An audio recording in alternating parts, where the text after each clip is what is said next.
తెలంగాణపై కేంద్ర ఎన్నికల సంఘం దృష్టి సారించింది. దానికి సంబంధించిన బ్రేకింగ్ చూస్తున్నాం. త్వరలోనే ఎస్ఐఆర్ ప్రక్రియను ప్రారంభించాలనుకుంటోంది. ఇందులో భాగంగా సంబంధించిన డేటాను ఈసీఐ వెబ్సైట్లో ఎన్నికల సంఘం ఉంచింది. అయితే ఇప్పుడు ఈసీఐ వెబ్సైట్లో తెలంగాణలోని లేని ప్రాంతాలు ఉండటం చర్చనీయాంశంగా మారింది. లేని ప్రాంతాలను చేర్చడంలో ఎన్నికల సంఘం తీరుపై విమర్శలు వెలువెత్తుతున్నాయి. కాగా ఎస్ఐఆర్ ప్రక్రియపై ఎన్డీఏ ఇతర పార్టీలు వ్యతిరేకిస్తున్నాయి. ఇప్పటికే సుప్రీంకోర్టును కేరళ, పశ్చిమ బెంగాల్, తమిళనాడు రాష్ట్రాలు ఆశ్రయించాయి.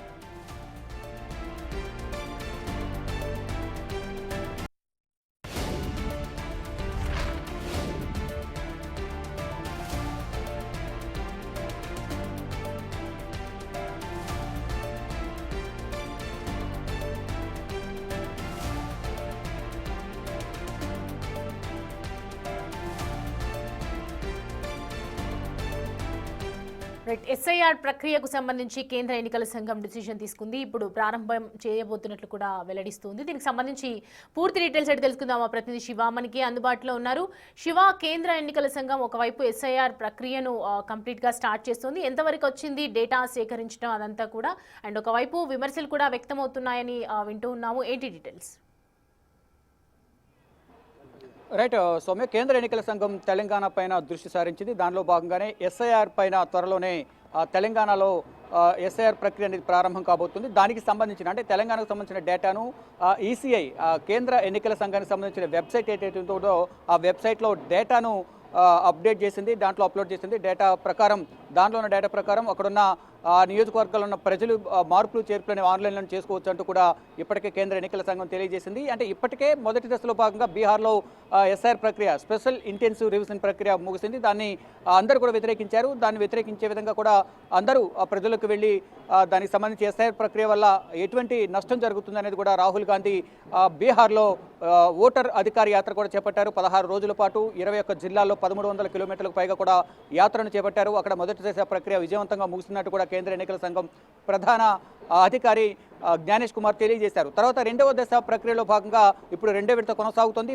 10 రాష్ట్రాలు, 2 కేంద్రపాలిత ప్రాంతాల్లో, లక్షద్వీప్, పుదుచ్చేరి 2 కేంద్రపాలిత ప్రాంతాలు, మరో 10 రాష్ట్రాల్లో ఇప్పుడు రెండో విడత ఎస్ఐఆర్ ప్రక్రియ కొనసాగుతోంది. ఇక మూడో విడతలో భాగంగా త్వరలో తెలంగాణలో ప్రారంభం కాబోతున్నట్టు కూడా కేంద్ర ఎన్నికల సంఘం తెలియజేసింది. దీనికి బలం చేకూర్చే విధంగా గత తెలంగాణ పర్యటనలో భాగంగా తెలంగాణకు వచ్చిన ఎన్నికల ప్రధాన కమిషనర్ జ్ఞానేశ్వర్ కుమార్ త్వరలోనే ఈ తెలంగాణలో కూడా ఎస్ఐఆర్ ప్రక్రియ ప్రారంభం కాబోతున్నట్టు కూడా తెలియజేశారు.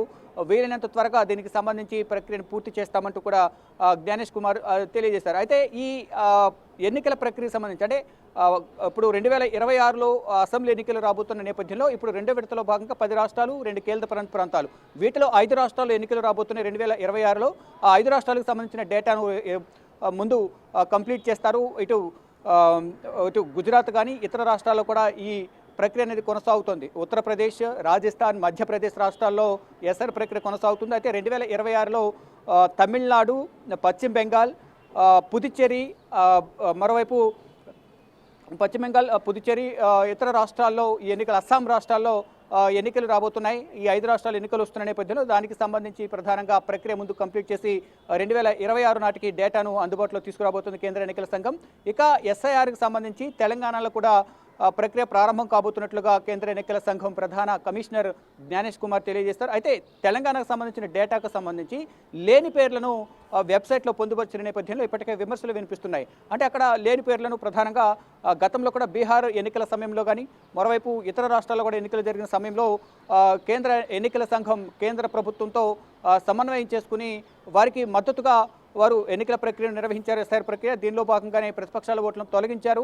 అక్కడ లేని పేర్లను చేర్చడం, ఇతర రాష్ట్రాల్లో ఉన్న పేర్లను కూడా ఇక్కడ తీసుకొచ్చి చేర్చడం, ఒకే డోర్ నెంబర్లో 10-15 ఓట్లకు పైగా పేర్లు నమోదు చేయడం అనేది జరిగిందంటూ కూడా దానికి సంబంధించిన డేటాను పవర్ పాయింట్ ప్రజెంటేషన్ ద్వారా రాహుల్ గాంధీ వెల్లడించారు. దాన్ని ఖండిస్తూ మేము ఎక్కడ కూడా ఓట్లను తొలగించలేదు, ఎవరైతే ఎక్కడ లేరో వేరే ప్రాంతాలు ఓట్లు ఉన్నవారు కానీ, చనిపోయిన వారు కానీ, పెళ్ళై వెళ్ళిపోయిన వారు కానీ అటువంటి వారి ఓట్లు మాత్రమే తొలగించామంటూ కూడా కేంద్ర ఎన్నికల సంఘం చెప్తోంది. కానీ ఈరోజు తెలంగాణకు సంబంధించిన డేటా కూడా పరిశీలించిన నేపథ్యంలో ఆ వెబ్సైట్లో కాంగ్రెస్ సంబంధించిన కీలక నేత దీంట్లో వెబ్సైట్ను సంబంధించి ట్విట్టర్ హ్యాండిల్ పోస్ట్ చేశారు. దాంట్లో తెలంగాణలో లేని పేర్లను క్రై, డ్రై, సిటీ ఇలా అనేక పేర్లను దాంట్లో పొందుపరిచారు. అంటే ఆ పేర్లు ఎక్కడ కూడా తెలంగాణలో లేవు. అంటే లేని పేర్లను తీసుకొచ్చి దాంట్లో చేర్చడం, అటువంటి నియోజకవర్గాల్లో దొంగ ఓట్లను అంటే అధికార పార్టీకి లబ్ధి చేకూర్చే విధంగా ఓట్లను చేర్చే విధంగా కూడా కేంద్ర ఎన్నికల సంఘం వ్యవహరిస్తుంది అనేది ప్రధానంగా కొన్ని ఆరోపణలు వినిపిస్తున్నాయి. గతంలో కూడా ఇటు బీహార్లో కూడా అలాగే జరిగింది. 60 లక్షల పైగా ఓట్లను తొలగించారు. ఇటు తమిళనాడు,